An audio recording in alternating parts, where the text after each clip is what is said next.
Hi, today I wanted to discuss something that we really don't talk about enough, if any, and it's peri-menopause.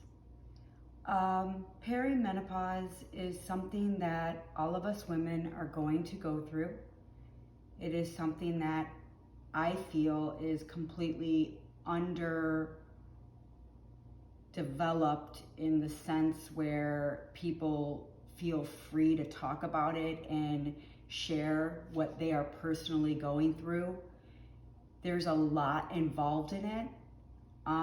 If we didn't realize how involved menstrual cycles were, well, then we're going to be really in shock once we go through perimenopause, because number one, it's like, so for some women, 10 years. Secondly, it is major changes to the body. So for the past 3 months, I've been getting, every 3 months, getting my period. I went from, at 44, getting the night sweats right before my period would come. So for a few days, I would wake up drenched. And I thought, oh wow, that's my perimenopause. This is awesome. This is like nothing. Well, that was from 44 to 50.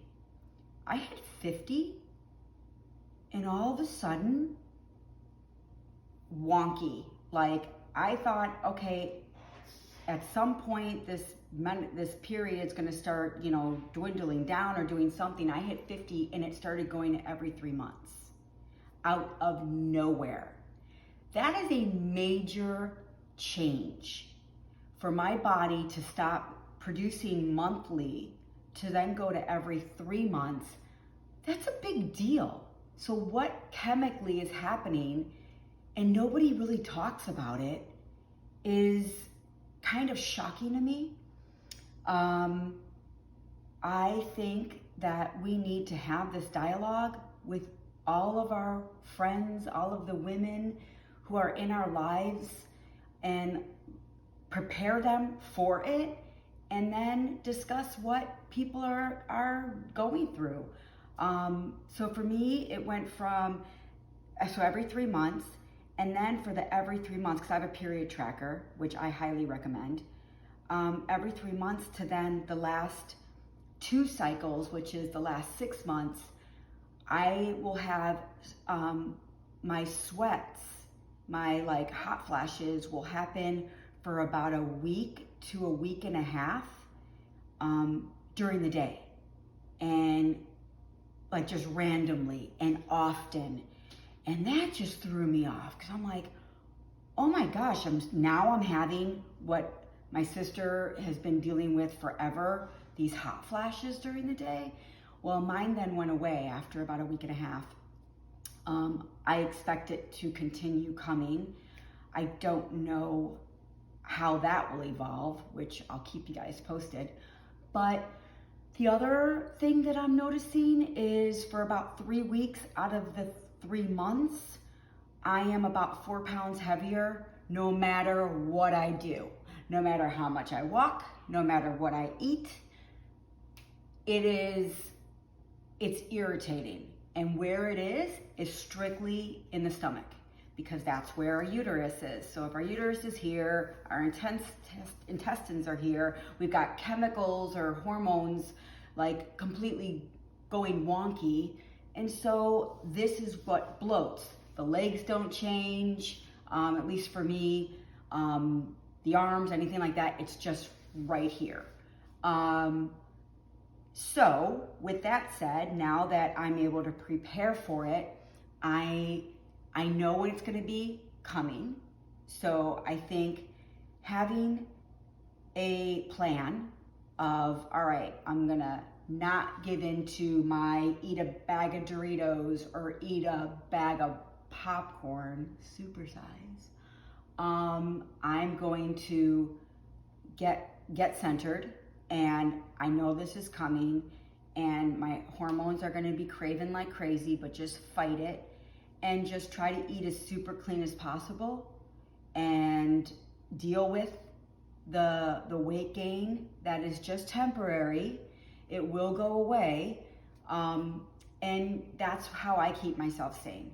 I don't know what all you other gals are experiencing, because we're all different, but we're all different, but yet we all can relate with each other on some level for the differences in periods and menstruations that we have every single month. So why can't we relate on some levels with our perimenopause? I'm 51 now, and if I'm only at 3 months, I have to be at 1 full year of no period before I'm in full-blown menopause. So there's probably going to be a lot of changes coming. We have to start talking about it.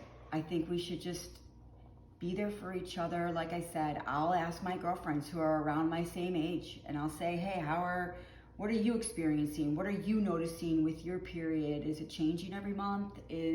Are you, having bigger gaps? And, just getting that dialogue, it helps us not feel alone. It validates that we are going through something, and we can only be stronger together and supporting each other. So that's my blog for this day. And I wanted to also mention that back in the 80s and 90s, there was every woman was pretty much prescribed progesterone and estrogen. And there was, I think it was more estrogen that was prescribed. And then there was some kind of a scientific study that came out in like early 2000s. It was on the Today Show. And that study then went into how women were getting breast cancer, and there were different links to different major ailments that were coming from this. So then all the doctors completely abandoned it. Well, they abandoned it, but then they didn't look at what are the other preventative measures that you're able to take, or let's have this discussion. Like, this is real, women are going through this. No, they just completely put a kibosh on it, and the doctors didn't want to prescribe it, talk about it. It was just kind of like looking at you like, you're kind of cuckoo. So now doctors are starting to, because there's been more research, there's been more data and different tests run, a lot of women are getting on the pill. So even though we're not teenagers anymore, the pill does offer a relief in helping balance out your hormones.